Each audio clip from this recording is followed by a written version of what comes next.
వెన్నెల దీపం కొందరిదా, అడవిని సైతం వెలుగు కదా.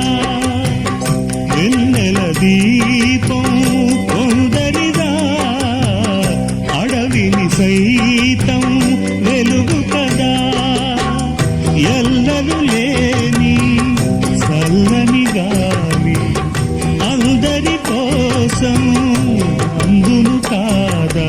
ప్రతి మదిని లేపే ప్రభాతరాగం పదే పదే చూపే ప్రధాన మార్గం.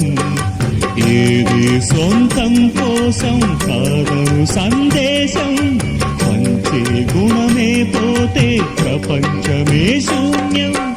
ఇది తెలియని మనుగడ కథ, దిశ నెరుగని గమనము కథ, సరళి రాధ తనే వసంతం.